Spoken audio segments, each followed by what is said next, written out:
Christian women, y'all can be too churchy. Some of y'all, you either too churchy, or some of you all are supposed to be Christian women, but when you start getting into different relationships, the behavior that these men see is not consistent with, you know, you being a Christian woman. And so you get this, you hear this little talk in the street talk is say, oh yeah, we love a church girl. Oh yeah, oh yeah, I holler at a church girl. And you like, what? You know, and so I want to talk to the single and married women right now. I want to open it up to single women, because I believe the reason why they say they like church girls is because their idea is that, you know, you're supposed to be chaste and you're supposed to be keeping it, but then somehow they end up doing with you what they're able to do with the woman that is not professing Christ. So let's talk about some of your struggles, if you've had any, with not becoming that girl.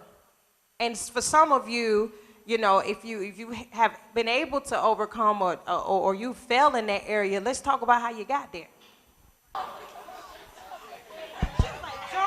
I'll start.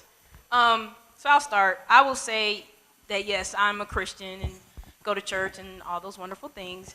But I was that girl where I'm single, and so when you're in your 20s and you know you're just dating and doing things, and I realized that through that I wish that I had waited. And as I got older and more mature, I realized that doing certain things such as premarital sex, and I think I can say that, premarital sex is not what I wanted, and is not really, it confuses things. So it confuses things because women can say, well, I do it and I'm fine with it or whatever, but no, because we as women, we get emotional. So it's not just physical, it's also emotional. And so for me, I decided that I didn't want to have casual relationships like that. And I decided that I wanted to wait. And that's what I'm doing, is waiting. And no, I'm not a virgin, but I've decided that, and it was later when I made those decisions, that I want more in a relationship. So I think that if you are walking down that path and you've done it, it's okay. Don't beat yourself up over it. Just, you know, realize what's best for you and what you want in a relationship. And I believe that if a man can wait for you, then that's great. And if he doesn't, then that's fine too. I've had situations where I've dated men and they're like, and all my friends are like, well, what are you gonna do? I mean, you're not giving him any. I mean, you know he's gonna probably get it from someplace else. That's fine. He's not getting it from me. And I would make that very clear. You're not getting it from me. So if you want to go someplace else, that's totally up to you. So that's pretty much, it's not a struggle for me. Because I know what I want, and I'm very specific, and I pray about it. And obviously, yes, you're going to be tempted. I mean, that's life. You're human. You're going to see somebody and be like, wow, ooh, okay. But, you know, you have to pray, and that's what I do. I pray, and I focus on other things, and I focus on the things that I want and the type of relationship that I'm looking for, which is ultimately marriage. I'm single because I'm divorced. So I have a different perspective. I got married when I was 16 years old, and I got divorced when I was 30. So it's not like I haven't tasted from the well. And I wish I could sit up here and say that my hormones and emotions are saved, but they are not. You know, that's just being 100 about it. I wish I could say that since having been divorced, that I have not given in to my flesh. I wrote a book called My Baby Is Not a Mistake, because I had a child out of wedlock since my divorce. And being a former pastor, co-pastor with my ex-husband, it was very surprising that I would find myself in such a situation. However, if we were real about it, you know, again, I can't give my hormones the Holy Ghost. You know, I can't say that when is every woman, particularly if we break this down, you know, just physically, there are certain times of the month our estrogen goes high. And our hormones are raging. Let's just be real about it. And sometimes you ain't sitting there talking about, oh, you shut up. I mean, I wish.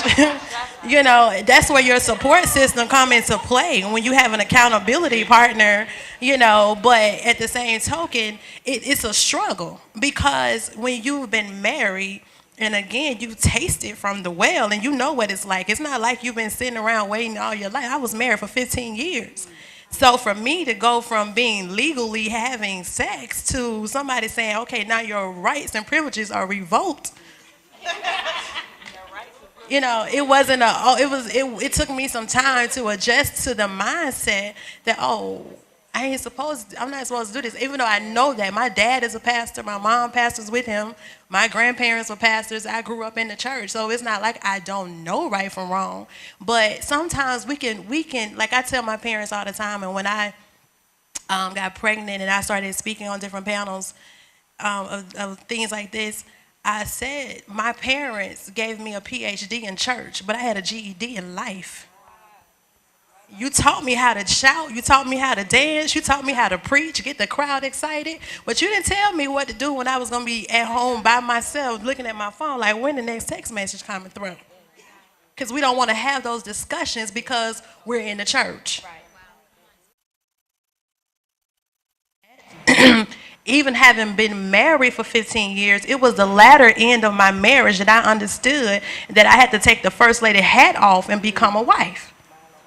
Thus my movement that you and I talk about. So it's like we have to have a balance, but if we don't start addressing this in church, it's going to be a whole lot of people experiencing the same thing that I experienced. The subtitle to my book is Overcoming the Guilt and the Shame of Having a Child Out of Wedlock. I'm thinking God can't use me no more, I can't preach no more, I can't do this no more, because that's what I was taught. That if I give in to this part of my life, but it's so many other problems, it ain't just sex. It's a whole bunch of problems in the church. But somebody is having sex, because the biggest ministry in every church is the children's church. That